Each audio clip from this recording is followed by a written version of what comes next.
ఒక ఇల్లు కట్టాలంటే అందరికంటే నువ్వు ఆశీర్వాదకరంగా ఉండాలని ఒక ఎత్తులో కడతావు. ఎత్తులో కట్టిన తర్వాత నీ వాకలు చూసుకుని నీ వాకల పరిస్థితి చూస్తే నీ వాకలు ఎలా ఉండాలి? పల్లంలో ఉండకూడదు. ఎందుకని? వాటర్ వస్తే ఆగిపోతుందని, చెత్త చెదారం అందులో ఆగిపోతుందని ఎన్నో టాటర్లు మట్టేసి మెరక చేస్తావు. మరి బత్తి వేసి అడుగుతున్నాడు నిన్ను. నీ ఇల్లు బాగుండాలని చూసుకుంటున్నావు, నీ చుట్టూ వాతావరణం బాగుండాలని చూసుకుంటున్నావు, పల్లంగా ఉన్నాయన్నీ పూడ్చుకుంటున్నావు. ఓకే, బాగుంటుంది ఆశీర్వాదం. వాళ్ళు ఇల్లు కట్టారు, వీళ్ళు ఇల్లు కట్టారు, వీళ్ళ మీద నా మీద మా ఇల్లు కొంచెం హైట్ ఉండాలి గుమ్మం అనుకుని చుట్టూ ఉన్న వాళ్ళ ఇల్లు కంటే నీ ఎత్తి కట్టుకుంటున్నావు. ఎందుకని? అందరి ఆశీర్వాదం నీ ఇంట్లోకి వచ్చేయాలని. ఇంకా సూపరు. మరి ఆత్మీయ స్థితి, ఈ ఆత్మీయ స్థితి కోసం చెప్తున్నాడు. ఆ దేశం రావాలి అంటే నీ మార్గం సరి చేసుకోవాలి. ఎలాగా? పల్లంగా ఉన్నదా మెరక చేయి ఈ సంవత్సరం. హల్లెలూయా. రాజమార్గానికి రావాలి అంటే ఏమడ్డొచ్చాయట? రాజమార్గానికి రాజమార్గము పరలోకంలో ఉంది. రాజుండే మార్గము పరలోకం. ఈ లోకంలో రాజు లేడు.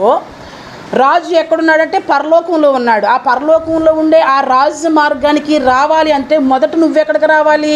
ఈ రాజమార్గంలోకి రావాలి. ఈ రాజమార్గంలోకి వచ్చిన నీవు ఏం చేయాలి?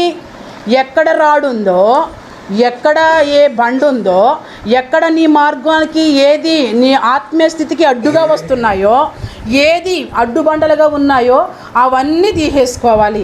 ఎప్పుడు తీసేసుకోవాలి? వాక్యాన్ని వింటున్నప్పుడు తీసేసుకోవాలి. వాక్యము మరి ఎలా తీసుకోమని చెప్తుంది, ఎలా ఉండమని చెప్తుంది అనంటే చూద్దాం. చూడండి 62:10. గుమ్మముల ద్వారా రండి రండి జనములకు. గుమ్మముల ద్వారా నువ్వు వచ్చి జనాలకి ఏం చేయాలంట? త్రోవ సిద్ధం చేయాలంట. గుమ్మముల ద్వారా నువ్వు ఒక్కదానివే రావడం కాదు, గుమ్మముల ద్వారా నువ్వు ఒక్కడవే రావడం కాదు, గుమ్మముల ద్వారా వస్తున్న నీ కుటుంబానికి త్రోవ నీవే సరళం చేయాలి. కుటుంబముగా మందిరంలోకి రాకపోవడానికి కారణం ఏంటంటే రాడు, ఏదొక బండ, ఏదొక లోపము, ఏదొక అడ్డుబండ మందిరంలోకి రాకుండగా అడ్డు వస్తూ ఉన్నాయి.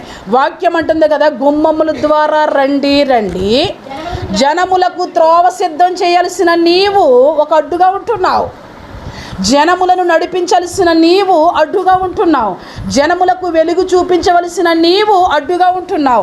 జనములకు ప్రభు భారాన్ని పంచుకోవలసిన నీవు ఎలా ఉంటున్నావో తెలుసా? అడ్డుగా ఉంటున్నావు. నువ్వు ఎలా గుమ్మముల ద్వారా వచ్చి ఎలా అనౌన్స్మెంట్ చేయాలో తెలుసా? ఎలా అనౌన్స్మెంట్ చేయాలో చూడండి. రాజమార్గము చక్కపరుచుకునుడి, రాళ్లను ఏరి పారవేయుడి. ఏం చేయాలంటే రాళ్ళు ఏరి పారేయాలంటే, ఈ రాడు నన్ను ఆత్మీయంగా ఉండనివ్వట్లేదు, ఈ రాడు నన్ను మందిరానికి వెళ్ళనివ్వట్లేదు, ఈ రాడు మందిరంలో నన్ను కూర్చొనివ్వట్లేదు, ఈ రాడు నేను ఆ దేవుణ్ణి ఆరాధించడానికి చాలా అడ్డు చేస్తుందని చెప్పి నీకు ఏదైతే రాజమార్గానికి రావడానికి అడ్డు ఉందో ఆ రాడు మార్గాన్ని నువ్వేం చేయాలి? ఆ రాడుని ఏం చేయాలంటే తీసి వేరి పారేయాలని వాక్యం సెలవిస్తుంది. ఎందుకు రాడు ఏరి పారేయాలని అంటే చూడండి కింద, జనములు చూచినట్లుగా ధ్వజమెత్తాలి. స్తోత్రం. ప్రజలందరూ చూస్తున్నట్లుగా, గ్రామస్తులు చూస్తున్నట్లుగా, ఇరుగు పొరుగు చూస్తున్నట్లుగా నువ్వు ధ్వజమెత్తాలి. హల్లెలూయా. ఎలా ధ్వజమెత్తాలి? ఈరోజు ఆదివారం బిడా. ఈరోజు ఒక భక్తి కలిగిన స్త్రీ భర్తకు చెప్పాలి, అయ్యా ఈరోజు ఆదివారం విశ్రాంతి దినము, దేవుడు నిన్ను నన్ను ఆశీర్వదించే రోజు అని నువ్వేం చేయాలి? ధ్వజమెత్తాలి. నీ బిడ్డలకు చెప్పాలి, ఈరోజు ఆదివారం గతించిన సంవత్సరం అంతా దేవుడు కాపాడాడు, దేవుని మందిరంలోకి వెళ్ళిపోవాలి అని ఏం చేయాలి? నువ్వు ధ్వజమెత్తాలి. దేవుని మందిరం అంటే ఏంటి? ఏ దేవుని మందిరము? 31st నైట్ కూడా 31st రోజున అనుకుంటా, 1వ తారీఖుని చెప్పాను. అద్దింట్లో నెల వచ్చినప్పటికీ డబ్బులు కట్టాలి. కష్టమా? సులువా?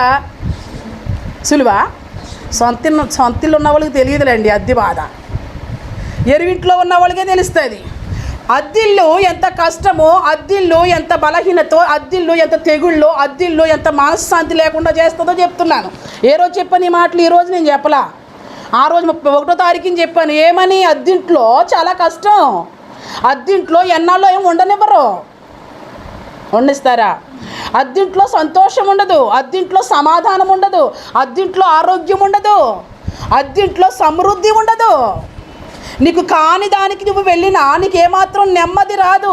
మరి ఏమంటే తాత్కాలిక సంతోషం, తాత్కాలికమైన సంతోషం కోసం నువ్వు ప్రయాసపడుతున్నావు తప్ప శాశ్వతమైన సంతోషం కోసం నువ్వు ప్రయాస పడడం లేదు. ఇక్కడ వాక్యం అంటుంది కదా, నువ్వు ధ్వజం ఎత్తాలంట. స్తోత్రం. ఎట్టు పడితే అటు కాదు. హల్లెలూయా. ఎటు పడితే అటు కాదు. ఎక్కడ దగ్గరుందని కాదు, ఏదైతే ఇల్లని కాదు, ఎవరైతే భర్తని కాదు, ఎవరైతే భార్య అని కాదు, అదంతా దేవుడు అక్రమము అంటున్నాడు. నువ్వేం చేయాలి?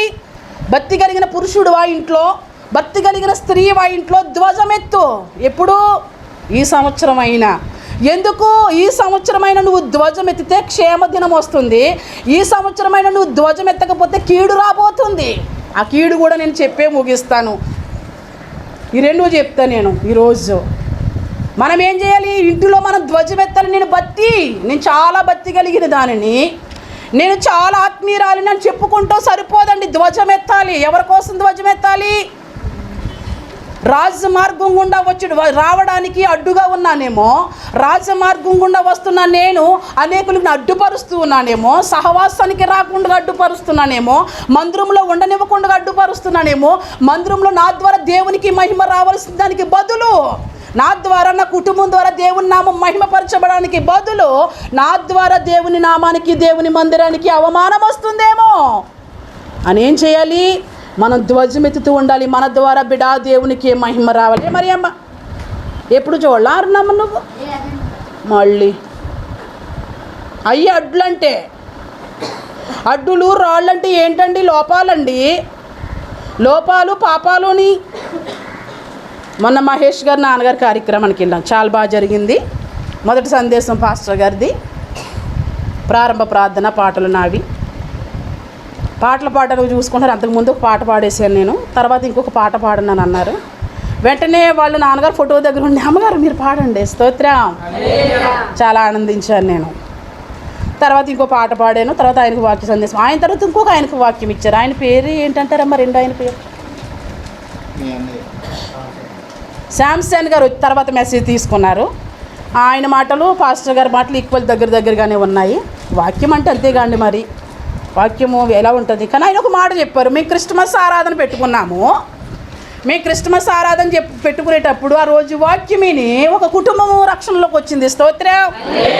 బిడ్డ, నువ్వు మనస్సు పెట్టి వాక్యం వింటే నువ్వు రక్షింపబడతావు. ఈరోజు సాంసన్ గారిని ఎందుకు చెప్తున్నానంటే, మనం ప్రతి మాట తీసుకోవాలి. కుటుంబాలు ఫలోమని వచ్చారు, క్రిస్మస్ ఆరాధన జరుగుతుంది. వాక్యం చెప్తూ యేసయ్య మాట్లాడతాడు. యేసయ్య ఎవరితో మాట్లాడాడో తెలుసా అన్నాడట. ఎవరితో మాట్లాడాడంట? నీకు 5 భర్తలు, 5 నుంచుకున్నావు అన్నాడట. స్తోత్రం. ఆమె అయితే 5 నుంచింది, కానీ మీరెంతమంది నుంచుకుని వచ్చారో తెలుసా అన్నాడట. అమ్మో కదండి, కనిపించినవి కదా, అవి లోపల ఉండేవి కదా, తలంపుల్లో ఉండేవి కదా. ఈ సందేశానికి ఒక కుటుంబము రక్షణలోకి వచ్చింది. క్రిస్మస్కి ఒక కుటుంబము బాప్తీసం తీసుకున్న కుటుంబంలో ఎంతమంది ఉంటారు? భర్త, భార్య, బిడ్డలు ఎంతమంది బాప్తీసం తీసుకున్నారు? ఆ రోజు వాక్యం విని, ఏ మాట విని? దేవుడు నిన్ను దీవిస్తాడు, దేవుడు నిన్ను ఆశీర్వదిస్తాడు, నీ శాపమంతా పోతుంది, నీకు దేవుడు ఇల్లు కట్టి పెడతాడు. ఆ మాటలు వినా? ఏ మాటలు వినండి? దేవుడు మాట్లాడతాడు. దేవుడు అద్దం. వాక్యం ఏంటి? అద్దం. వాక్యం ఏంటి? సాకలి వాని సబ్బు. వాక్యం ఏంటి? కంసాలు వంటి సుత్తి. వాక్యం ఇంకేంటి చెప్పండి? వాక్యం ఏంటండి? 2 అంచుల ఖడ్గం. వాక్యం ఇంకేంటి? వాక్యానికి బోల్డ్ అర్థాలు ఉన్నాయి కదండి. ఆ క్రిస్మస్ ఆరాధనలో ఆ సందేశం చెప్పడం ద్వారా కుటుంబమే మారింది కదా. ఏ కుటుంబం మారింది? లోపంలో నేనున్నాను, పాపంలో నేనున్నాను. అయ్యో ఆ స్త్రీ అయితే 5 నుంచుకుంది, కానీ నేను చాలామంది నుంచుకున్నాను. బాధ వస్తుంది. బాధ రాదండి? మెడిసిన్ వేసుకునేటప్పుడు బాధ వస్తుంది. ఎందుకు బాధ రాదు? వైద్యం చేసుకునేటప్పుడు బాధ వస్తుంది. వైద్యం మానేస్తామని మనసులో దుఃఖం, మనసులో బాధ, తండ్రి సహాయం చేయనని. వద్దు అంటే బాగుంటుందా? మరి ఎందుకు దేవుడు మాట్లాడుతున్నప్పుడు వద్దు అంటావు? ఎందుకు నీ లోపం, నీ మిస్టేక్ చూపిస్తున్నప్పుడు వద్దు అంటావు? ఆ సాంసన్ గారి వాక్యం చెప్తే నేను దేవుని స్తుతించాను. హల్లెలూయా. అది క్రిస్మస్ ఆరాధన, ఏ ఆరాధన అయినప్పటికీ దేవుడు మనతో మాట్లాడేటప్పుడు, దేవుడు మన లోపం చూపించేటప్పుడు మన సరేబలు అవే కదా, రాళ్ళు ఏరి పారేయండి. హల్లెలూయా. ధ్వజం ఎత్తాలి. రాళ్ళు మనలో ఉంటే మనం ధ్వజం ఎత్తలేం. ఇంకేమంటుందో చూడండి ఇక్కడ వాక్యము. జనులు చూచుచున్నట్లుగా ధ్వజమెత్తుడి, ఆలకించుడి. ఏంటి ధ్వజం? నీ ధ్వజం ఎలాగుండాలో తెలుసా? నీ ఇంటి తాగుపోవడానికి వీరలేదు. నీ ధ్వజం ఎలాగుండాలో తెలుసా? నీ గ్రామంలో ఉండి ఆగిపోవడానికి వీరలేదు. నీ ధ్వజము యేసు కోసం నువ్వు ధ్వజం ఎత్తేటప్పుడు ఏం చేయాలంటే బూదిగాంతముల వరకు. స్తోత్రం. నీ మాట ఏదో రకంగా వెళుతూ ఉండాలి. ఫలానా ఆముందండి, ఫలానా ఆయన చనిపోయిన భక్తుల్ని జ్ఞాపకం చేసుకుంటున్నారా లేదా? యేసు ప్రభు వారి భూమి మీద ఉన్నప్పుడు జ్ఞాపకం, ఆయన ఎట్లా సంచారం చేశాడో జ్ఞాపకం చేసుకుంటున్నామా లేదా? ఆ పౌలు గారిని, ఆ మోషే గారిని, ఇక మనం అనేక మందిని భక్తులను చూసుకుంటే వాళ్ళ గురించి మనం జ్ఞాపకం చేసుకుంటున్నామా లేదా? మనం ఏంటి బూదిగాంతముల వరకు జ్ఞాపకం చేసుకుంటున్నారు. మరి నీ మాట, నీ పాట, నీ భక్తి జీవితము రేపు రాబోయే తరానికి ఎలాగుండాలో తెలుసా? మాదిరిగా ఉండాలి. క్రైస్తవ్యము అంటే బిడ్డలారా వచ్చి వెళ్ళిపోయిన వారము కాదు. క్రైస్తవ్యము అంటే కాంచేపు అడ్జస్ట్ అయ్యి వెళ్ళిపోయిన వాళ్ళం కాదు. క్రైస్తవ్యం అంటే నచ్చితేనో నచ్చకపోతేనో మూడ్ ఉందండి, ఈరోజు నాకు మూడ్ లేదు అనడం కాదు. మనము ఎట్లా ఉండాలి అంటే బూదిగాంతముల వరకు సాక్షులుగా ఉండాలి మన మాట. స్తోత్రం. ఎవరికైనా నువ్వు గుర్తుకొస్తే నీ భక్తి జీవితం గురించి మాట్లాడాలి. నువ్వు వేసిన పునాది. హల్లెలూయా. ఆమె పునాది అండి, ఆమె మాటలండి. వాళ్ళ నాన్నగారి కోసం సాక్ష్యం చెప్పారు, మనసు వెళ్ళిపోయాడు. గణేష్ గారు వెళ్ళిపోయారు, మహేష్ గారు వాళ్ళ నాన్న కోసం చెప్తున్నా నేను. ఆయన వెళ్ళిపోయాడు. ఏం జ్ఞాపకం చేసుకుంటున్నారు? మా నాన్న గొప్పోడు, మా నాన్న కోటీశ్వరుడు అని చెప్పలే వాళ్ళు. మరి ఏం జ్ఞాపకం చేసుకుంటున్నారు? దీపంలో టార్చ్ లైట్ వేసుకునండి బైబిల్ చదువుకునేవారండి. స్తోత్రం. కళ్ళు కనిపించకపోయినా ఉదయాన్నే లేచి బైబిల్ చదివేవాడు. అట్లాగే వాళ్ళ ఇంట్లో వాళ్ళందరూ అలానే చేయాలి యేసునామములో. ఆమె కుటుంబం అంతా అలానే బైబిల్ చదవాలి, బైబిల్ చదివి మింగేయాలి. అదే చేయాలి మనం. ఇంకేం చెప్పారంటే నాకు ఇష్టమైన పాట యెహోవా నా బలమా. స్తోత్రం. నేను రాత్రి ప్రార్థనలో కూడా జ్ఞాపకం చేసుకున్నానండి. నేను ఎక్కడ ఏమి నేర్చుకున్నా నేను జ్ఞాపకం చేసుకుంటానే ఉంటాను. ఎక్కడికి వెళ్ళి ఏం చూసుకున్నా వింత ఏమైనా యెహోవా నా బలం అన్నాడు ముసలోడు. అమ్మో తండ్రి నిజమే కదా, నువ్వు బలం, మా బలం, మా శక్తి ప్రభువా. రాత్రి నేను ప్రార్థన చేస్తాను, మా బలం నీవే ప్రభువా, మా శక్తి నీవే ప్రభువా. ఆ పాటే పాడమనివాడట. ఆయన వెళ్ళిపోయాడు. ఏం జ్ఞాపకం ఉన్నాయి? ఆయన చేసిన భక్తి క్రియలే కదండి. రేపు నీ గురించి బూదిగాంతముల వరకు వెళ్ళాలి. స్తోత్రం. నీవు నీ భక్తి జీవితము, నీ ఆత్మీయ స్థితి గురించి నలుగురు ప్రచురణ చేసుకోవాలి. ఆమె చాలా ఆత్మీయది, సంఘంలో కుటుంబంలో చాలా ఆత్మీయంగా ఉండేది, అన్ని విషయాల్లో నమ్మకంగా ఉండేది. అని ఏం చేయాలి? నీ గురించి ఏం చేయాలండి? ధ్వజం ఎత్తి ప్రజలు చెప్పుకుంటూ ఉండాలి. యేసునామం ధ్వజం ఎత్తబడాలి. నువ్వు యేసునామాన్ని మహిమపరచుట ద్వారా నీ పేరు కూడా మ్రోగిపోవాలి. స్తోత్రం. ఇక్కడ ఇంకేమంటుంది? ఏమని ధ్వజం ఎత్తాలో తెలుసా? ఆలకించుడి బూదిగాంతముల వరకు, యెహోవా సమాచారము ప్రకటించుడి. ఇదిగో రక్షణ యొద్దకు వస్తుంది. నీ ఇంటి వరకు రక్షణ వస్తుంది, నీ దాకా రక్షణ వస్తుంది, నీ బిడ్డల దాకా రక్షణ వస్తుంది. ఈరోజు రక్షణను నిర్లక్ష్యం చేస్తున్నారు. దేన్ని నిర్లక్ష్యం చేస్తున్నారు? రక్షణ నిర్లక్ష్యం చేస్తున్నారు, భక్తిని నిర్లక్ష్యం చేస్తున్నారు, ఆత్మీయ స్థితిని నిర్లక్ష్యం చేస్తున్నారు. బిడ్డ నీకు శ్రమ, ఎట్లా శ్రమ కూడా నేను చెప్తాను. నిర్లక్ష్యం చేస్తే శ్రమ. రక్షణ నీ దగ్గరకు వస్తుందని బూదిగాంతముల వరకు వినబడాలి. యేసు నీ కోసం వచ్చాడు, యేసు నీకు రక్షణ తెచ్చాడని. అంతేకాదు రక్షణ నీ ఇంటి వరకు వచ్చిందనే కాదు, ఇంకేమైనా సమాచారం చేయాలో చూడండి. ఇదిగో ఆయన ఇచ్చు రక్షణ ఉంది నీకు, రక్షణ దగ్గరికి వస్తుందని చెప్పాలి. ఆయన ఒక బహుమానాన్ని తీసుకొచ్చాడు అని చెప్పాలి. స్తోత్రం. రక్షణ తీసుకొచ్చాడు, బహుమానం తీసుకొచ్చాడు. ఈ రక్షణతోనూ బహుమానంతోనూ ఇంకొకటి తీసుకొచ్చాడు. ఆయన ఏం తీసుకొచ్చాడు? చదువు. ఆయన జీతాన్ని. హల్లెలూయా. ఏం తీసుకొచ్చాడంటే జీతం. నేను చెప్పాను కదా, ఎట్లా పడితే అట్లా మాట్లాడితే బాగోదు, జీతాన్ని ఇస్తాడు ఆయనని. ఏది పడితే అది తోచినట్లుగా అధికారం ఉందని, బలం ఉందని, శక్తి ఉందని. దేవునిలో బలము అధికారము శూన్యం. బలము ఆయనే, అధికారం ఆయనే, మిగతాదంతా నిమిత్త మాత్రము. ఆయన దయతో బ్రతకవలసిన వారమే తప్ప మనది అంటూ ఏమీ కూడా లేని వారము. ఆయన జీతాన్ని తీసుకొస్తున్నాడు అని చెప్పాలి. ఏ జీతం? వాని క్రియలకు. అవి మంచివైనా సరే చెడ్డవైనా సరే జీతాన్ని ఇస్తాడు. ఆయన జీతం కూడా ఎట్లా ఉంటుందో కూడా నేను చెప్తాను మీకు. ఎలాంటి జీతాన్ని ఇస్తాడో. జీతం ఇవ్వాలంటే ఏ అర్హత ఉండాలి, ఏ అర్హత లేకపోతే జీతాన్ని కోల్పోతాము అనేది కూడా మీకు చెప్తాను. ఇదిగో చూడండి ఇక్కడ, ఇదిగో రక్షణ యొద్దకు వచ్చుచున్నది, ఇదిగో ఆయన ఇచ్చు బహుమానము ఆయన యొద్దనే ఉంది. ఆయన బహుమానం ఆయన యొద్ద ఉందని చెప్తున్నాడు. ఆయన ఇచ్చు జీతము ఆయన తీసుకుని వచ్చుచున్నాడని సియోను కుమార్తె దేవుని మందిరంలో చెప్పాలి. మందిరంలోకి వచ్చినట్టు చెప్పాలి. నీ అడ్డుబండలన్నీ తీసేసుకో బిడ్డ. నీ రాజమార్గానికి రాళ్ళు ఏరిపారయ్యి, ఆత్మీయ స్థితిలో ఉన్నటువంటి ఆ బండలు ఏరిపారయ్యి. ఎందుకో తెలుసా? ఆయన నీకు రక్షణ తీసుకొచ్చాడు. ఆయన రక్షణను నిర్లక్ష్యం చేయకు. ఆయన నీకు బహుమానాన్ని తీసుకొచ్చాడు. ఆయన ఇచ్చే బహుమానం ముందు నీకు జీతాన్ని కూడా ఇస్తాడు. నీకు ఆ జీతం ఇస్తే, ఆ మంచి జీతం అయితే నీకు బహుమానము, చెడ్డ జీతం అయితే నీకు నష్టం. బిడ్డని సియోను కుమార్తె దేవుని మందిరంలో ఏం చేయాలి? లోపాలన్నీ సరిచేయాలి. మందిరంలో లోపాలు సరిచేయడం వింటున్నామా మనం? అలా మందిరంలో లోపాలు సరిచేయడం ద్వారానే కదండి కుటుంబాలు రక్షణలోకి వచ్చాయి. ఇట్లాంటివి చెప్పమాకండి. ఆశీర్వాదం కోసం చెప్పండి. ఆశీర్వాదం కోసం నువ్వు అడగనవసరం లేదు దేవుణ్ణి. నన్ను దీవించు ప్రభు, నువ్వు అడగనవసరం లేదు. దేవునికి నీకు నా మధ్య బంధాన్ని బట్టి దేవుడే ఇస్తాడు. స్తోత్రం. దేవుడికి ఏ రోజు ఏమి ఇవ్వాలో ఆయనకు తెలుసు.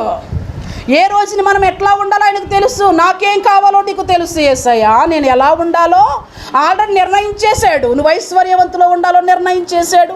నువ్వు దరిద్రపు స్థితిలో ఉండాలో నిర్ణయించేశాడు. నువ్వు ఎందుకు ఐశ్వర్యంలో ఉండాలో కూడా ఆయనకు తెలుసు. నువ్వు ఎందుకో దరిద్రపు స్థితిలో ఉండాలో కూడా ఆయనకి తెలుసు. ఇక్కడ ఇలా చెప్తుంది వాక్యము. ఏమో చెప్తుందంటే మన రాజ మార్గానికి రాళ్ళు ఏరి పారేయమని. మరొక మాట మీకు చూపిస్తాను చూడండి. యెషయా గ్రంథము 57 అధ్యాయము. యెషయా గ్రంథము 57 అధ్యాయము 13 లాస్ట్ లైన్ చదవండి. నన్ను నమ్ముకున్న వారు, అక్కడి నుంచి నన్ను నమ్ముకున్న వారు, నన్ను నమ్ముకుంటే ఏ దేశాన్ని, నన్ను ఎవరైనా నమ్ముకుంటే, నన్ను అంగీకరిస్తే మీరు ఏం చేస్తారంటే దేశాన్ని స్వతంత్రించుకుంటారంటే. ఏ దేశం అది? ఏ దేశం అండి? పరలోకమే నా దేశము, నేనచ్చటికి వెళ్ళిపోతాను. అచ్చట ఆనందమానందమానందమే, ఎంతో ఆనందమానందమానందమే. అచ్చట ఆనందమానందమానందమే, ఎంతో ఆనందమానందమానందమే. పరలోకమే నా దేశము, నేనచ్చటికి వెళ్ళిపోతాను. ఏంటండి బాబు, జ్ఞాపకార్థ కూటంలో ఉన్న పాట పాడారు. తప్పు తప్పు తప్పు. దేవుని నడిపింపుని మన జ్ఞాపకార్థ కూటంలో ఈ పాట పాడాలి. ఆదివారం మందిరంలో ఈ పాట నీకు తెలియకపోతే పరలోకం ఉందని నీకు ఎట్లా తెలుస్తుంది? అక్కడ ఏముందో నీకు ఎట్లా తెలుస్తుంది చెప్పకపోతేని? ఇట్లాంటి పాటలు పాడడానికి ఎంతమందిని చంపేద్దాం, పోనీ చచ్చిపోయిన కాడే పాడాలండి అని. ఈ పాట ఎక్కడ పాడే పాట అంటే అక్కడ పాడే పాట. అక్కడ పాడదామని అక్కడే పాడుకుంటామా? కాదు కదా. ఇక్కడ వాక్యం అంటుంది కదా, నన్ను నమ్ముకొనిన వారు దేశమును స్వతంత్రించుకుందురు. నా పరిశుద్ధ పర్వతమును స్వాధీనం. స్తోత్రం. పరిశుద్ధ పర్వతము సియోను పర్వతాన్ని స్వాధీనపరుచుకుంటారు అన్నాడు. 2 మాటలు చాలా బాగున్నాయి. మనం ఆ పరిశుద్ధ పర్వతంలోను ఆ దేశానికి స్వతంత్రులుగా మనం ఉండాలి అంటే ఇక కిందకు చదవండి. ఎత్తు చేయుడి, ఎత్తు చేయుడి, త్రోవ సిద్ధపరచుడి. స్తోత్రం. నీ ఎత్తు చేయమంటున్నాడు. నీ భక్తి జీవితము ఎత్తు చెయ్యి. మా కుటుంబం బాగాలేదండి. అందరి ఇల్లు పైకి ఉన్నాయండి. మరి ఏంటంటే మరి అందరి ఇల్లు పైకి ఉంటే మంచిదేగా. మరి నీకు బాధ ఏంటి? ఏడుస్తున్న వాళ్ళ ఇల్లు చూచంటే కాదండి మేము చాలా గోతులో ఉన్నామండి. గోతులో ఉంటే నువ్వు బాగోవని నువ్వేమంటావు? మా ఇంటి పరిస్థితి బాగాలేదండి. మొన్న ఒక ఆయన కదా ఇదే రోజుని మన పైడి గారు వెళ్ళిపోతే చందు చూపించి చెప్తున్నాడు ఒక ఆయన అంటున్నాడు, ఈ సందు చూసారు ఎలా ఉందో. విన్నారా రోజు? ఏంటి ఒక ఆయన వెళ్ళిపోతే ఏం చూపించేస్తున్నాడు వెంటనే? మరి అక్కడే నువ్వు బాగున్నావుగా, అక్కడే ఇన్ని సంవత్సరాలు తిన్నావుగా, అక్కడే కూర్చున్నప్పుడు లక్షలు సంపాదిస్తున్నాడుగా కదా. మరి అది మరణం ఎక్కడ రాదండి. ఎక్కడైనా వస్తుంది కదా. ఎప్పుడైనా మరణం ఎప్పుడైనా మరణం వస్తుంది కదా. మరణం వచ్చిన తర్వాత అదిగో దీన్ని బట్టి అని అనకూడదు. సమయం అయిపోయింది అంతే. స్తోత్రం. అంతేగాని ఈ పరిస్థితిని బట్టి వచ్చింది, ఆ పరిస్థితిని బట్టి వచ్చింది అని అనకూడదు. మేము ఎప్పుడూ సిద్ధంగానే ఉంటాం. అంటే ఏంటి? వయసు అయిపోయిందనే కాదు కదా. మరి దేన్ని బట్టి? వాక్యాన్ని బట్టి. నీ విశ్వాసం ఏంటి? దేవుడు. మరి దేవుడు ఏం చెప్తున్నాడు? నిన్న అని చెప్తున్నాడు. మరి రేపు కాదంటే కాదని చెప్తున్నాడు. అంటే దేవునికి స్తోత్రం. అంతే కదా. అంటే వెళ్ళిపోయారని చెప్తే అయ్యో అని ఏమనడానికి ఏమీ లేదు. ఇక ఆయన చిత్తం, ఆయన ఇష్టం. ఆయన ఏంటని ఏం చూపిస్తున్నారంటే పల్లం అయిపోయింది, సంధ్యలా ఉంది, అది ఎలాగ ఉందని. కాదు. నీ ఆత్మీయ స్థితిని ఎత్తు చేసుకో. ఒక ఇల్లు కట్టాలంటే అందరికంటే నువ్వు ఆశీర్వాదకరంగా ఉండాలని ఒక ఎత్తులో కడతావు. ఎత్తులో కట్టిన తర్వాత నీ వాకలు చూసుకుని నీ వాకల పరిస్థితి చూస్తే నీ వాకలు ఎలా ఉండాలి? పల్లంలో ఉండకూడదు. ఎందుకని? వాటర్ వస్తే ఆగిపోతుందని, చెత్త చెదారం అందులో ఆగిపోతుందని ఎన్నో టాటర్లు మట్టేసి మెరక చేస్తావు. మరి భక్తి ఏసి అడుగుతున్నాడు నిన్ను. నీ ఇల్లు బాగుండాలని చూసుకుంటున్నావు, నీ చుట్టూ వాతావరణం బాగుండాలని చూసుకుంటున్నావు, పల్లంగా ఉన్నాయన్నీ పూడ్చుకుంటున్నావు. ఓకే, బాగుంటుంది ఆశీర్వాదం. వాళ్ళు ఇల్లు కట్టారు, వీళ్ళ మీద నా మీద మా ఇల్లు కొంచెం హైట్ ఉండాలి గుమ్మం అనుకునే చుట్టూ ఉన్న వాళ్ళ ఇల్లు కంటే నీ ఎత్తి కట్టుకుంటున్నావు. ఎందుకని? అందరి ఆశీర్వాదం నీ ఇంట్లోకి వచ్చేయాలని. ఇంకా సూపరు. మరి ఈ ఆత్మీయ స్థితి కోసం చెప్తున్నాడు. ఆ దేశం రావాలి అంటే నీ మార్గం సరి చేసుకోవాలి. ఎలాగా? పల్లంగా ఉన్నదా? మెరక చేయి ఈ సంవత్సరం. హల్లెలూయా. లోపాలతో ఉన్నదా? మెరక చేయి. అడ్డుగా ఉన్నదా? దాన్ని సదును చేసేయి. ఇది నేను చోటకు వెళ్ళాలనుకుంటున్నాను, ఇది నన్ను వెళ్ళనివ్వట్లేదు, నా మార్గానికి అడ్డుగా ఉంది, దీన్ని ఏం చేయాలి? నాకు అడ్డు అయిన దీన్ని తీసివేసి దీని మించి నేను ప్రయాణం చేసేటట్లుగా చేయాలి. హల్లెలూయా. ఎత్తు చేయమని ఇక్కడ వాక్యం సెలవిస్తుంది. చదవండి. ఎత్తు చేయుడి, త్రోవ సిద్ధం చేయుడి, అడ్డు చేయు దానిని. ఏంటంట? అడ్డు చేయు దానిని నా జనుల మార్గంలో నుండి తీసివేయుడి. హల్లెలూయా. ఇక్కడ ఏమంటున్నాడంటే వాక్యం ఏమంటుంది? త్రోవ సిద్ధం చేయాలి. త్రోవ సిద్ధంగా లేకపోవడానికి ఏమడ్డు వచ్చేసింది? డౌను. నీలో ఉన్న హేయ క్రియలన్నీ విడిచిపెడితే నువ్వు తలగా ఉంటావే కానీ. చెప్పండి. ద్వితీయోపదేశ కాండంలో ఉంటుంది. నీ హేయ క్రియలో నాకు ఇష్టం లేనివి, నేను ఏమైతే చెప్తున్నానో అవే చేయాలి. నాకు ఇష్టం లేని ఆరాధన చేసిన, నాకు ఇష్టం లేని భక్తి చేసిన, నాకు ఇష్టం లేని పూజ చేసిన, నాకు ఇష్టం లేని వ్రతం చేసిన నీకు నష్టం. నాకు ఇష్టకరంగా నువ్వు చేస్తే నువ్వు ఎప్పటికెప్పటికి తలగానే ఉంటావు కానీ తోకగా ఉండు. తల అంటే ఎక్కడుంది? తల ఎక్కడుందండి? అందుకని ప్రభు ఏమంటున్నాడు? నువ్వు ఎత్తవ్వాలి. ఇప్పుడు నువ్వు ఆశీర్వాదంలోకి రావాలి అంటే నువ్వేం చేయాలి? నీ త్రోవ సిద్ధం చేసుకోవాలి. నువ్వు ఆశీర్వాదంలోకి రాకుండా, ఆత్మీయతలోనికి రాకుండా, వాక్యాన్ని అంగీకరించకుండా ఏ ఈగో అడ్డు వస్తుందో అవన్నీ ఏం చేయాలి? నువ్వు మెరక చేసుకుంటూ ఏ పో సైతానా నన్ను ఆత్మీయంగా ఉండనివ్వట్లేదు, నన్ను సంతోషంగా ఉండనివ్వట్లేదు, నన్ను కలవనివ్వట్లేదు, నన్ను భక్తి చేయనివ్వట్లేదు, వాక్యాన్ని ఒప్పుకోనివ్వట్లేదు నువ్వు అని చెప్పి మనం ఏం చేయాలి? నీ త్రోవ నువ్వే బిడ్డ వాక్యం విన్నప్పుడు సరి చేసుకోవాలి. అప్పుడు సరి చేసుకుంటే అప్పుడు ఏమైపోతుంది? రాను రాను ఏమైపోతుంది? ఎత్తవుతూ ఉంటుంది. పల్లం అనేది ఉండదు. ఇక వాకిట్లో కూడా పల్లం అనేది ఉండదు. ఇక నీరు అలా పోతూ ఉంటుంది. పల్లంలోకి గాలి వస్తే చెత్త అంతా వచ్చి అక్కడే ఉంటుంది. మురికి వాటర్ అంతా ఎక్కడ ఉంటుంది? డౌన్లోనే, మెరక మీద డౌన్లోనే ఉంటుంది కదా. అందుకే దాన్ని చేసుకోవాలి. మురికి ఉండదు. ఇక ఈ సంవత్సరం నీ స్థితి, నీ ఆత్మీయ స్థితి తలగా ఉండాలి. ఆమేన్.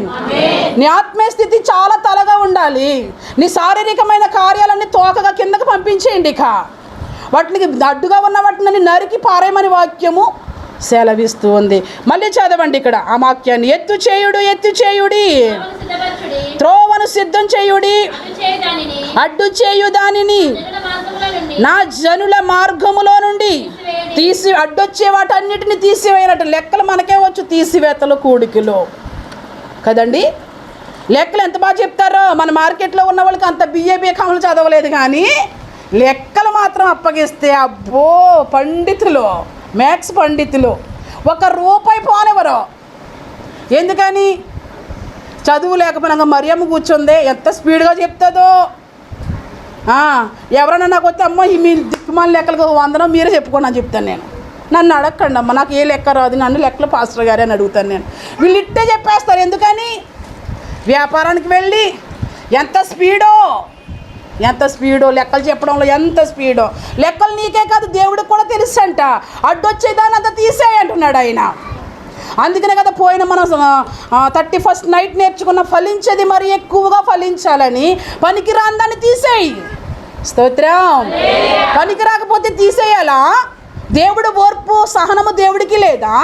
దేవుడు ఎన్నాళ్ళు ఓర్చుకుంటాడు? దేవుడు ఎన్నాళ్ళు సహిస్తాడు? దేవుడు ఎన్ని మార్లు నీతో మాట్లాడాడు? దేవుడు ఎన్నిసార్లు నీ హృదయాన్ని తట్టాడు? దేవుడు ఇదేం దేవుడు కాదు, దీర్ఘశాంతాన్ని చూపించేవాడు ఈ దేవుడు. స్తోత్రం. మనమేమనుకుంటాం? ఫలించేది మరి ఎక్కువగా ఫలించాలని పనికిరాని నన్ను తీసేయమంటున్నాడా? ఈ దేవుడు పనికి మాలినోడు, లేక చెప్తున్నా ఈమె పనికి మాలింది, ఇట్లాంటి పేర్లు పెడతాం మనం. వాక్యం మనకి ఎలా ఉంటుందో తెలుసా? బాధగా ఉంటుంది లోపం మనలో ఉన్నప్పుడు. వాక్యం మనకు ఉజ్జీవం ఎప్పుడు వస్తుంది అంటే వాక్యానుసారంగా ఉన్నప్పుడు జీవం వచ్చేస్తుంది. ఎస్ నాయన, ఆమేన్ ప్రభా, ఓకే ప్రభా, అది నాయన, ప్రైజ్ ది లార్డ్ ప్రభా, స్తోత్రం ప్రభు అంటాం. ఎందుకని? ఆ వాక్యానుసారంగా మనం ఉన్నప్పుడు ఉజ్జీవం వస్తుంది. ఆ వాక్యానుసారంగా మనం లేనప్పుడు అనిపిస్తుంది. ఎందుకని? ఆ వాక్యం మనకి ఏం చేస్తుంది? గాయం చేస్తుంది. గాయం ఎందుకు? పూడ్చుకోవడానికి. అంతేనా? ఎత్తు చెయ్యి అంటున్నాడు ఆయన, పళ్ళను తీసివేయి అంటున్నాడు, మెరక మీదకు నువ్వు రావాలి అంటున్నాడు. నువ్వు మెరకగా ఉంటేనే నీకు ఆశీర్వాదం. ఈ సంవత్సరం నువ్వు తలవానిగా ఉండాలి అని అంటే నీవేముండాలి? నీలేముండాలి? దేవునికి హేయమైనవన్నీ విడిచిపెట్టాలి, దేవునికి ఇష్టం లేని అన్నీ తీసివేయాలి అని వాక్యం ఇక్కడ సెలవిస్తుంది. తర్వాత చదవండి. అడ్డు చేయు దానిని నా జనుల మార్గములో నుండి తీసివేయుడి అని సాక్షాత్తు దేవుడే ఆజ్ఞ ఇచ్చి ఉన్నాడు. ఈ ఆజ్ఞ ఇచ్చేవాడు అడ్డు చేయి దానిని నా జనులలో నుంచి తీసివేయండి అని చెప్పేవాడు ఎట్లాంటి వాడు తెలుసా? మహాగణుడును, మహోన్నతుడును. ఏనాటి పేర్లో చూడండి. దేవుని బిడ్డ ఎజిస్ట్ కావద్దు దేవుని దగ్గర. యూట్యూబ్ వీక్షకులారా, ఈ దేవుని దగ్గర ఎజిస్ట్ అనేది లేదు. ఈ దేవుడు మహాగణుడు, ఈ దేవుడు మహోన్నతుడు, ఈ దేవుడు పరిశుద్ధుడు, ఈ దేవుడు నిత్య నివాసి. పరిశుద్ధుడైన దేవునికి, నిత్య నివాసి అయిన దేవునికి 2 చేతులు పైకెత్తి బిగ్గరగా ఒక స్తోత్రం చెప్పండి. ఈయన సర్వాంతర్యామి. దేవునికి అసాధ్యమైంది ఏమీ లేదు. నీ జీవితము, నీ భక్తి జీవితము డౌన్లో ఉందా? దేవుడు ఇంకా దీర్ఘశాంతం చూపిస్తున్నాడు. దేవుడు ఇంకా నీతో మాట్లాడుతూ ఉన్నాడు. దేవుని మందిరాన్ని పాడు చేస్తున్నట్లయితే, నీ ఆత్మీయ జీవితాన్ని నీకు నువ్వు పాడు చేసుకున్నట్లయితే నువ్వు మెరక చేసుకోమని మాట్లాడుతూ ఉన్నాడు. హల్లెలూయా. ఇక ఏం దీనికి ఎలా ఉన్నాడో చూడండి. ఇలాగూ సెలవిచ్చుచున్నాడు, నేను మహోన్నతమైన పరిశుద్ధ స్థలములో. ఈ దేవుడు ఎక్కడ నివసిస్తున్నాడు? మోకాళ్ళే. ఈ దేవుడు పరిశుద్ధ స్థలములో నివసిస్తున్నాడు. నీవెక్కడికి వెళ్ళాలి? రేపు రాబోయే సంవత్సరం, రేపు రాబోయే రోజులు నువ్వెక్కడికి వెళ్ళాలి? మోకాళ్ళు వేయాలి తప్పదు. రేపు రాబోయే తరాలు నువ్వు ఎక్కడికి వెళ్ళాలి? ఏ పర్వతం మీదకి వెళ్ళాలి? వాడిని చూడమాకండి. వాడికి 366 రోజులు నిద్రే. ఎన్ని రోజులు? వాడు మెలకువగా ఉండేది ఏమైనా ఉందంటే గ్రౌండ్లోనే. వాడు క్షేమంగా ఆరోగ్యంగా ఉండేది ఏమైనా ఉందంటే గ్రౌండ్లోనే. గిలిగిచ్చుకెళ్ళి పడుకుంటూ పోతూ కొట్టేస్తున్నాడు. కనవై చాలామందికి ఇంక అలవాటు చేసేసుకున్నారు. ఇక మనకు కునిపాట్లు వస్తే ప్రార్థన రాదు, ఉంటే అటు ఇటు అని వాక్యమే చెప్తుంది. పొరపాటుని ఏమైనా ఆలోచించినా ప్రార్థన రాదు. అప్పుడే నిద్రలోకి ఏమైనా వెళ్ళినా ప్రార్థన రాదు, ఇంక నిద్ర వస్తుంది. మరి కొంతమంది ఏం చేస్తారు తెలుసా? నిద్రలో స్తోత్రం, హల్లెలూయా, అమ్మో చాలా బాగా బాడీకి అభ్యసింపజేసేసుకున్నారండి. నువ్వు కోమలోకి వెళ్ళిపోయావు. కోమలోకి వెళ్ళిపోయి ఏవేవో ప్రార్థన నేను రికార్డ్ చేద్దాం అనుకుంటాను, మీ అందరిలో వినిపిందామని. వాడిని అబ్జర్వేషన్ చేద్దాం. రాగానే పడుకుంటాడు వాడు. కునిపాట్లు పడుకుంటూ గిలిగిచ్చుకొని పాటకు వాయిస్తున్నాడంటే వాడికి ఎంత అలవాటు అయిపోయిందో చూడండి. కునిపాట్లేసి నిద్రలోకి వెళ్ళిపోయి కిలిగిచ్చుకెళ్ళి వాయిస్తున్నాడంటే ఎట్లాంటి రాళ్ళన్నీ తీసేయాలి. అది అమ్మో బాబిగాడి గురించి భలే చెప్తున్నారే, అమ్మో పలానా ఆమె కోసం భలే చెప్తున్నారే. కాదు, ఇవన్నీ రాళ్ళు. ఇవి నిన్ను ఉన్నతమైన స్థితిలోకి వెళ్ళకుండగా, నీ ఆత్మీయ స్థితి ఎదగనివ్వకుండగా ఈ అడ్డురాళ్ళన్నీ తీసివేయాలి. అడ్డురాళ్ళు అంటే గొప్ప తగిలింది ఇటు బయట తీసే దారిలో తీసావుగాక. దారిలో ఉన్న రాళ్ళు గురించి ప్రభు చెప్పట్లేదు. ఈ ఆత్మీయమైన స్థితిని ఎదగకుండగా, ఆత్మీయ స్థితిలో ఉన్న రాళ్ళు నిన్ను దేవుడిని అంగీకరించగా, దేవుడితో సహవాసం చేయకుండా అడ్డుగా వస్తున్న రాళ్ళు తీసేయమంటుంది బైబిల్. అది చెప్తుంది. అది పల్లంగా ఉంటే మెరక చేసుకో అంటుంది. నీ ఆత్మీయ స్థితి డౌన్గా ఉంటే నువ్వు తలవాడిగా అవ్వాలంటుంది వాక్యము. అది ఎవరు చెప్తున్న మాటలు ఇవన్నీ? పరిశుద్ధుడు చెప్తున్నటువంటి మాటలు. ఈయన ఎక్కడున్నాడు? ఈయన మహోన్నతమైన స్థలములో ఉన్నాడు. మహోన్నతమైన స్థలములు ఎలాగున్నాడు? పరిశుద్ధ స్థలములో నివాసించువాడును. ఈ దేవుడిని ఇట్లాంటోడు నాలాంటోడు మాత్రము కాదు. దేవునికి కొన్ని ఆజ్ఞలు ఉన్నాయి, దేవునికి కొంత క్రమం ఉంది, దేవునికి కొంత పద్ధతి ఉంది. ఆ పద్ధతి ప్రకారం నీవు కానీ నేను కానీ లేకపోతే రేపు ఆయన నిన్ను నన్ను స్వీకరించడు. ఈ దేశం వెళ్ళాలి అంటే, ఈ పరమకాణానికి వెళ్ళాలి అంటే మనం ఎట్లా ఉండాలంట? రాళ్ళు తీసి పారేయాలి, పల్లంగా ఉంటే మెరకవ్వాలి, లోటుపాట్లన్నీ సరి చేసుకోవాలి. ఎక్కడ చేసుకోవాలి? పరలోకానికి మెట్టేదండి. పరలోకం వెళ్ళడానికి మెట్టు ఎక్కడుంది? మీ ఇంట్లోంచి కానీ ఉందా ఏంటి అమ్మా? చెప్పండి. దేవుని సన్నిధిలో ఉంది. స్తోత్రం. కరుణమ్మ చాలా ఎత్తుగా ఎదిగిపోయింది. దేవునికి స్తోత్రం. పరలోకానికి మెట్టు దేవుని మందిరమే కదండి, దేవుని ఆలయమే కదండి. ఇక్కడ నువ్వు నేర్చుకుంటున్న పరలోకం ఎలా వెళ్ళాలో, ఏ మిస్టేక్ గుండా ఉంటే నువ్వు పరలోకం వెళ్ళవని ఇక్కడే నీకు నేర్పిస్తున్నారు. ఇక్కడ నేర్చుకుని విడిచిపెడుతూ ఉంటున్నావు, నేర్చుకుని చేయవలసినవి చేస్తూ ఉంటున్నావు. బిడ్డ, నీకు నువ్వు అడ్డుగా ఉండొద్దు అంటుంది వాక్యము. నీ ఆత్మజీవితాన్ని కట్టుకో అంటుంది వాక్యము. అవన్నీ పరలోకం వెళ్ళాలి అంటే, మనం ఆ దేశానికి వెళ్ళాలి అంటే ఇంకా ఏ లోటుపాట్లు సరి చేసుకోవాలో మీకు మరొక మాట చూపిస్తాను నేను. హెబ్రీ పత్రిక 12వ అధ్యాయము 12వ వచనము. కాబట్టి వడలిన చేతులను, నలిగిన మోకాళ్ళను, సడలిన మోకాళ్ళను బలపరచండి. ఏంటంట? ముందేమో నీ రాజమార్గానికి అడ్డులు వస్తున్నాయి, మందిరానికి అడ్డులు వస్తున్నాయా? మందిరానికి రావడానికి అడ్డులు వస్తున్నాయా? ఆ అడ్డులన్నీ తీసుకో. రెండోది ఏంటి? నీ ఆత్మీయ స్థితి డౌన్లో ఉందా? నీ ఆత్మీయ స్థితి కిందకు ఉందా? అయితే నువ్వు మెరక చేసుకో. మూడవది ఏంటి? నువ్వు ఇప్పుడు నీ చేతులు ఎలా ఉన్నాయి?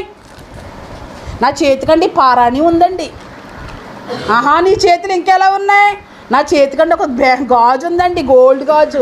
ఈ చేతుల గురించి అడగట్లేదు ఆయన. ఈ చేతులు దేవుడు స్తుతిస్తున్నాయా? దేవుని మాటకి విధేయత చూపిస్తుంది. బాడీ అంతా, నీ శరీరం కూడా సజీవయాగముగా. అబ్బో,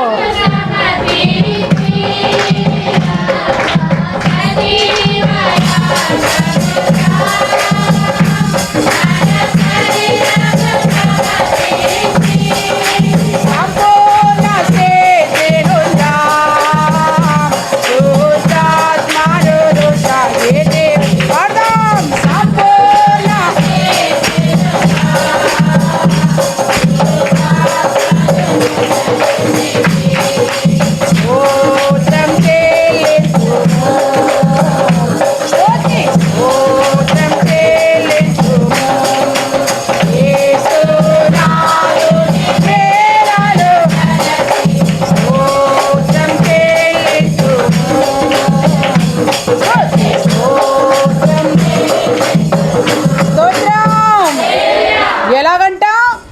సజీవ యాగముగా మన శరీరాన్ని కూడా కానుక సమర్పించుకున్నానండి, మంచిది. హృదయాన్ని సమర్పించుకున్నానండి, మంచిది. మరి శరీరానికి బోల్డ్ అలవాట్లు ఉన్నాయండి. శరీరం చాలా ఇష్టాన్ని నెరవేర్చాలండి. శరీరంలో బోల్డ్ కోరికలు ఉన్నాయండి. దీన్ని అప్పుడే సమర్పించేసుకుంటే పాస్టమ్మ గారు పొళ్ళన్నీ ఊడిపోయాకండి, కర్ర పోతట్టుకున్నాకు వచ్చాకండి. అప్పుడు నీ శరీరం ఎవరికి కావాలి? నీ శరీరం నీకే పనికిరానప్పుడు నీ శరీరం దేవునికి ఎట్లా పనికి వస్తుంది? అప్పుడు బలం అంతా అయిపోయిన తర్వాత, శక్తి అంతా అయిపోయిన తర్వాత, చేయాల్సిన టైం అంతా దాటిపోయిన తర్వాత, పాడవలసిన బలం అయిపోయిన తర్వాత, దేవుని గురించి ప్రకటన చేసే ఎనర్జీ పోయిన తర్వాత, అప్పుడు అయ్యో ప్రభు ఓపికిస్తే నీ కొరకు. మరి ఓపుకున్న చెప్పి ఏం చేసావు? లెక్క అడుగుతాడండోయ్. ఓపుకున్నప్పుడు ఏం చేసావు? ఓపుకున్నప్పుడే దేవుని స్మరించండి. ఆ యొక్క దేశానికి నువ్వు వెళ్ళాలి అంటే ఎలాగ ఉండాలో తెలుసా? చదువు ఇప్పుడు. కాబట్టి వడలిన చేతులు, సడలిన మోకాళ్ళను బలం తెచ్చుకోవాలి. ఇప్పుడు నీ చేతులు జీవం లేదా జీవం తెచ్చుకోవాలి. నీ కాళ్ళకి జీవం లేదా జీవం నీ కాళ్ళు సడిలిపోయి ఉన్నాయా? నీ కాళ్ళు దేవునికి పనికి రావట్లేదా? నీ చేతులు దేవునికి పనికి రావట్లేదా? నీ బాడీ దేవునికి ఉపయోగం లేదా? ఇప్పుడు నువ్వేం చేయాలి? వాక్యం వింటున్నప్పుడు జీవం తెచ్చుకోవాలి. ప్రభువా నా చేతులకి జీవాన్ని ఇవ్వండి, ప్రభువా నా కాళ్ళకి జీవాన్ని ఇవ్వండి, ప్రభువా నా దేహానికి జీవాన్ని ఇవ్వండి. ప్రభువా ఆ ఎత్తు పల్లం ఎవరు సరి చేసుకోవాలి? నువ్వా నేనా? ఎవరు చెప్పండి? లోపాల్లో నేనుండి నా ద్వారా దేవుడు ఏమైనా నాతో మాట్లాడితే నేను సరి చేసుకోవాలి. లోపంలో ఏమైనా ఉండి దేవుడు నీ లోపం చూపిస్తుంటే నువ్వు సరి చేసుకోవాలి. నీ లోపం నేను సరి చేయలేను. ఈ లోపాలు ఎలాగున్నాయో చూడండి. ఆ తర్వాత చదువు. కుంటికాలు బెనకక బాగుపడు నిమిత్తము నీ పాదములకు నీ మార్గములను ఏమవకూడదంట? కుంటికాలు బెనకక. ఇప్పుడే కుంటుతూ వస్తున్నావు. ఇప్పుడే ఓపుకు లేకపోయినా కొనుక్కుంటూ వస్తున్నావు. వెళ్ళకపోతే ఏదో అంటారు బాబోయ్ అని వస్తున్నావు. దేవుడు మనకు ఎన్ని సౌకర్యాలు ఇచ్చినా దేవుడిని స్తుతించడానికి మాత్రం రావట్లేదు. దేవుడు మనకు ఎంత పేరిస్తున్నా పేరుని బట్టి దేవుడిని మహిమపరచడానికి రావట్లేదు. దేవుడు మనకి సమస్తాన్ని ఇచ్చి మన అవసరాలు తీరుస్తున్నా, నాకు ఇంత సహాయం చేసావయ్యా, నేను మొదట వెళ్ళి నిన్ను స్తుతిస్తాను అనే ఆలోచనతో కూడా మందిరంలోకి రావట్లేదు. నేను ప్రతిరోజు దేవుడిని స్తుతిస్తాను. నాకు ఎంత చిన్నది ఇచ్చినా దేవుడిని స్తుతిస్తాను. నేను నా బిడ్డలకు కూడా అదే చెప్తాను. ఈ దినము ఇలా ఉండడానికి కారణము దేవుడు బిడ్డ అని చెప్తాను నేను. దేవుడు లేని నువ్వు ఎందుకు పనికిరావు నా ఇద్దరు బిడ్డలకే చెప్తాను నేను. మనం పాడతాం కదా, తల్లిదండ్రులు చూపిస్తారు, ఎన్నో చేయాలని ఆశిస్తారంట. కానీ దేవుని దయ లేకపోతే మాత్రం పిల్లలే కానీ మనమే కానీ ఎందుకు పనికిరావు. అందుకని ఎప్పటికైనా మనకి ఏదై ఉండాలి? దేవుని దయ ఉండాలంటే మనం ఏం చేయాలి? ఎప్పటికప్పుడు మన లోపాలు సరి చేసుకుంటూ, మన భక్తి జీవితాన్ని కట్టుకుంటూ, దేవునికి ఆయాసకరమైనవి, దేవునికి ఇష్టం లేనివి లోపాలన్నీ సరి చేసుకుంటూ మనం ముందుకి ప్రయాణము చేయాలి. ఇక్కడ కుంటికాలు బెనకక బాగుపడు నిమిత్తము అంటే నీ ప్రతి అవయవముతోనూ నువ్వు దేవుని స్తుతించాలి. తర్వాత చదువు. అందరితో సమాధానమును. ఏంటంటే ఇక్కడ వాక్యం ఏమంటుంది? అందరితో ఏముండాలంట? అందరితో సమాధానం ఉండాలి, పరిశుద్ధులతో సహవాసం ఉండాలి. హలో, భలే చెప్పారు. వాక్యం ఎంత బాగా చెప్పిందో. అందరితో సమాధానంగా ఉండమంటుంది. నేను చర్చి నుంచి బయటికి వెళ్ళిపోయి అరే నా బాసు ఈరోజు వాక్యం ఏం చెప్పారో తెలుసా? హెబ్రీ పత్రికలో ఏముందో తెలుసా? అందరితో సమానంగా ఉంది. మా పాస్టమ్మ కుళ్ళు మొక్కందిరా, కలవనివ్వదు. ఆ గుంపులోకి వెళ్ళకు, ఈ గుంపులోకి వెళ్ళకు, అక్కడ కూర్చోకు, ఎక్కడ కూర్చోకు, దుష్టులతో ఉండకు, పాపులతో ఉండకు, ఇట్లానే చంపిద్దిరా. ఈ రోజు నేను వాక్యం ఏమన్నా తెలుసా? ఏమన్నావురా? అందరితో సమాధానంగా ఉండు. దేవుడు అందరితో సమాధానంగా ఉండమంటాడు. నన్నేటి అందరినీ. ఎందుకు? అసమాధానం పరలోకానికి వెళ్ళకుండా పోతావు. నీ శత్రువునైనా నువ్వు ప్రేమించాలి. ఎందుకు? రేపొద్దున దేవుడు నేరస్థాపన చేస్తాడు. అన్నట్లు కరెక్ట్గా ఉన్నావు కానీ ఈమెను నువ్వు ద్వేషించావు. అమ్మో అవునా ప్రభా, అయితే నువ్వేం చేయాలి? ఇప్పుడు ఈమెను దేశించినందుకు నువ్వు నరకానికి వెళ్ళిపో. అందుకు సమాధానంగా ఉండు. కానీ సహవాసం ఎవరితో? అమ్మ బిడ్డలారా, సహవాసం ఎవరితో? పరిశుద్ధులతోనే సహవాసం. స్తోత్రం. ఎవరితో సహవాసం? అందరితోనే సమాధానంగా ఉండాలి. సహవాసం మాత్రం పరిశుద్ధులతో మాత్రమే చేయాలి. ఆ తర్వాత చదవండి. అందరితో సమాధానమును పరిశుద్ధతయు కలిగి ఉండుటకు. అందరితో సమాధానంగా ఉంటే పరిశుద్ధత వస్తుందండి. ఇప్పుడు అందరితో సమాధానంగా ఉండమన్నాడు దేవుడు అని చెప్పి నేను ఎవరన్నా తీసుకుని వెళ్ళి సినిమాకి వెళ్ళాను అనుకోండి, నాకు పరిశుద్ధత వస్తుందంటారా? మీ మీదే మీరు అందరూ మంచోళ్ళు, నా మీదే వేసుకుంటాను, వస్తుందంటారా? ఏ పరిశుద్ధత సినిమా హాల్లో లేదా? మరి దేవుడు సమాధానంగా అందరితో ఉండమన్నాడు. అక్కడ చాలామంది ఉంటారు, అది వెళ్దాం. వద్దు. ఎక్కడ పరిశుద్ధత ఉందో అది నువ్వు గ్రహించుకోవాలి. పరిశుద్ధతకు అడ్డుగా ఉన్నది, అపరిశుద్ధతకు అడ్డుగా ఉన్నది, నువ్వన్నీ వేరు పారేసుకుంటూ ఉండాలి. అందరితో సమాధానంగా ఉన్న అన్ని ప్లేసుల్లో పరిశుద్ధత లేదు. నీకు పరిశుద్ధత ఎక్కడ ఉంటుందో తెలుసా? పరిశుద్ధులతోనే ఉంటేనే పరిశుద్ధత. పరిశుద్ధులతో కాకుండా నువ్వు ఎవరితో ఉన్నా నీకు అపరిశుద్ధతే. సమాధానానికి మాత్రమే చాయిస్ ఇచ్చాడు దేవుడు. నీకు ఎవరు శత్రువులు ఉండకూడదు, అందరినీ ప్రేమించు, అందరినీ సమానంగా చూసుకో. నువ్వెంత ప్రేమ కలిగి ఉంటావు, ఎదుటి వాళ్ళు కూడా అలాగే ప్రేమించి సహాయం చేయి. ఈ రోజుకి కూడా నేను ఎలా ప్రేమించుకుంటానో, నేను ఏమైనా ఉండేటప్పుడు నా దగ్గర ఎవరైనా అలాగే చూపిస్తాను నేను ప్రేమ. నేను చూపించే ప్రేమలో కూడా నేను డంబాన్ని చూపించాను. నేను ఎందుకని? అది వాక్యం. అది ఎవరు నేర్పించారు? మనం నేర్చుకున్నది కదా, వాక్యం నేర్పించింది మనకి. మనం అందరితో పరిశుద్ధంగా ఉండలేం, అందరితో సమాధానంగా ఉండగలుగుతాం, కానీ అందరిలోనూ పరిశుద్ధత లేదు కదా. ఒకరి ఇష్టం వేరు, ఒకరి ఇష్టం వేరు, ఒకరి నీతి వేరు, మరొకరి నీతి వేరు, మరొకరు భక్తి వేరు, ఇంకొకరు భక్తి వేరు. ఈ సంఘం యొక్క క్రమము వేరు, వేరే సంఘం యొక్క క్రమము వేరు. ఈ సంఘములో వాక్యము పునాది వేరు, వేరే సంఘములో వాక్యము పునాది వేరు. అందరితో ఎట్లా పరిశుద్ధంగా ఉండగలుగుతావు? మరి నువ్వు సమాధానంగా ఉండగలుగుతావు లోకంతో? హాయిరా అంటే నీకు వాడికి భేదాభిప్రాయం లేదు. ఎటనే ఏం చెప్పమంటా నేను? వెంటనే బాయ్ చెప్పే బాబు. బాయ్ చెప్పకపోతే ఏంటి? కళేబరం మీద కాకి పడి తింటూ సుడిగుండం వచ్చిన తర్వాత సైడ్ అయిపోదామని అనేకమైన కాకులు గొట్టు మీద ఉండాయే, నువ్వు చచ్చిపోతావు రా అంటే, ఈ కళేబరం అంటే నన్ను ఇంత దూరం వచ్చి నన్ను పీక్కు తిని ఎక్కడికి వచ్చిన తర్వాత నన్ను వదిలి వెళ్ళిపోతావా? నాతోనే రాని సుడిగుండంలోకి తీసుకెళ్ళిపోయిందంట. ఎవరిని?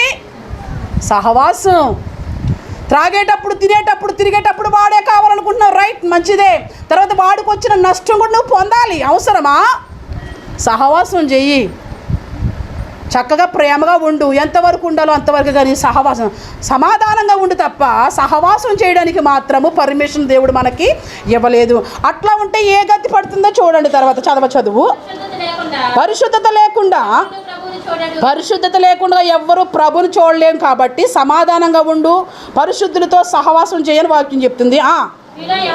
మీలో ఎవడైనాను ఏంటంటే ఎవరితో పడితే వాళ్ళతో ఉంటే ఏం పొందకుండా ఉంటామంట? దేవుని కృపను పొందకుండా తప్పిపోవునేమనియు.